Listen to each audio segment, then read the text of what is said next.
everybody, welcome back. This is Discussing Comics. I'm Kyle Jones. I'm Clarence Brown. And we're going to be talking about the Black Panther. We're going to talk a little bit about the comic version as well as, even though we've not seen it much in the movies, the movie version. Yeah. So we did get a trailer recently. We did get a trailer, so initial thoughts.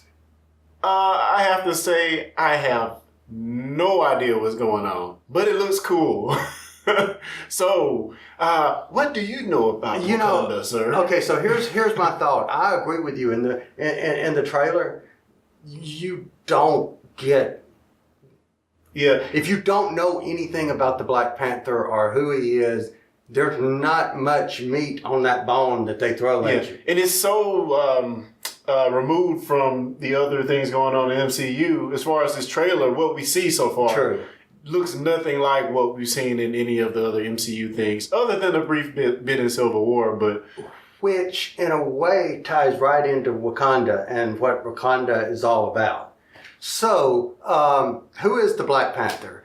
He is, and I think when he was first introduced, he was still Prince T'Challa. Okay. But he's King T'Challa of Wakanda. Obviously, he's the Wakandan king, hence King T'Challa. So I have to ask you, when was this character created? In Fantastic Four number 52, I think. Roughly what about year? 65, 66. Okay. So Inhumans predated him about 6 issues. Now, interestingly enough, in American comics, he was actually the first African-American comic book hero with powers to be featured in American comics. So he predates Luke Cage and the blaxploitation type comic thing? Luke Cage, I think, was about 75. Okay. Storm was about 77. Black Lightning and DC was about 77, 78, so 79. The first. So literally, he's the first. And when they were creating him, he was created by Stan Lee and Jack Kirby. And he... in the whole creation process, either at the very beginning or they considered changing his name to Black Leopard. Because they did not know exactly why you're laughing. Why were you laughing? That's horrible. No, but seriously, why were you laughing? Well, I know why they would change it, because that's the height of the civil rights movement, the Black Panthers. And I don't know if the name came from it or... Well, not the Black Panther group, right. But I don't know what the name of the comic. The inspiration, I believe, came from he being Stan Lee, or it might have been Jack Kirby, but one of them saw a hero who had either in television or film or movies or something, that had a Black Panther as a sidekick. And they said, well, what if we create a hero and named him Black Panther? And I saw a clip or a picture of his original drawing of his costume, which was yellow and green and a little bit of red. Very different. Very different. And then they decided to go, with the traditional all black, costume. So I think the things I know most about Black Panther, and you saw some of this in Civil War, but like the whole vibranium thing and how that relates to Wolverine and other, like Cap Shield. Right. So what's the genesis of that? All right. So if you're an X-Men fan, you've heard of adamantium, right? Yeah. So what is the property of adamantium?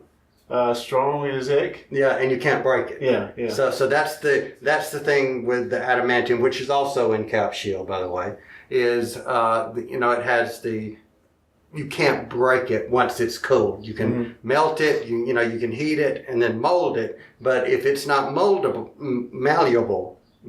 whatever. I guess the real word's malleable, but anyway, unless you can bend it, you can't break it. All right. So what do you think vibranium has? Just by the name. What's the property of it? It's something to do with sound? I don't know. Very good. Very good. And vibrates. Okay. So basically, the thing with vibranium is, yes, it has to do with sound. Very good. Very good there. And you'll see why in just a minute.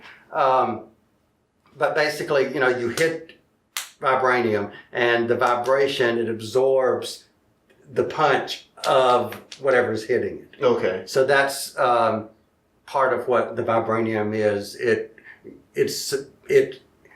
can do a lot more, but one of the things from the defense side is it absorbs the impact. That makes sense. So does it relate to antimonium, or are they not at all? I think if you go back into the Marvel metals, I think there's some distinction there, but there's one place on Earth that vibranium can be mined. I wonder where. Wakanda. Yeah. So exactly. having this rich, very useful, powerful resource kind of makes the kingdom very powerful and rich itself. Yeah. It's one of the richest countries in the Marvel universe. Cool. Which I think is brilliant that they did that. You've got an African nation that is hidden. That's like one of the richest countries in the whole world. I thought that was brilliant. And nobody knows about it. It's hidden. Well, it was originally back in the 60s, but now he became an Avenger back in the, I think, very late 60s, and stayed an Avenger for like 3 or 4 years in the 70s. And so, no, it's not hidden anymore. I mean, everybody knows, who and where it is now.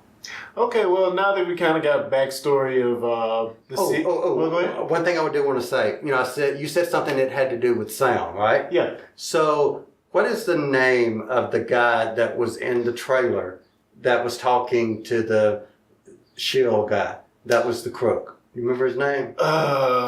Andy Serkis. Yeah, but his character. The Hobbit. I don't know.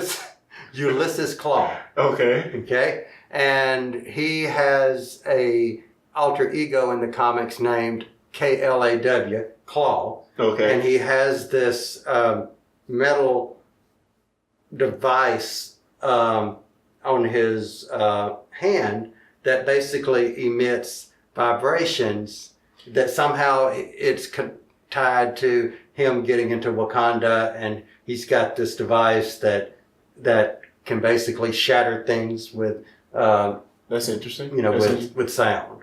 So I don't know if he's the bad guy or the good guy. I think he's a bad guy. Okay, so we don't think Michael B. Jordan's character is going to be the bad guy. I think he's going to be one of the bad guys. Huh. Interesting. And the Claw character may be nothing more than introducing, like he did. Yeah. As to what Wakanda is, and you may not see him, anymore. I don't know that.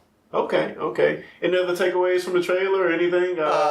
Not like again, not a whole lot going on in the trailer. Some great vistas. We get to see some cool characters, but nothing. If you know nothing about Black Panther, there's nothing that really just to latch on to. And if you do know about Black Panther, you will see characters that look familiar to you, and you'll be wondering, okay, what's this? What are they going to be doing? But here's something that I've read and I've seen people talk about, and I thought it too. That 1 second clip of Angela Bassett. And she looked awesome, by the way. Looked awesome, and that is the storm that should have been. That's all I'm going to say. She is the. Hey, we like Halle, man. Come on. No, just with the white hair, she is the storm that should have been. Oh man, haters. No, haters. No, I'm not hating. I'm just saying simple freaking fact. She is the storm who should have been. Well, there you go. I shut you up. There you go. So, guys, if you want to know more, have questions for us, leave it in the comments below. And Kyle, got anything? I think that's it. Just check us out on the web. You can find us at discussingwho.com. These feeds may also be transferred into some Discussing Who episodes later on, but make sure you're subscribed to the channel, leave us some feedback, and thank you for watching.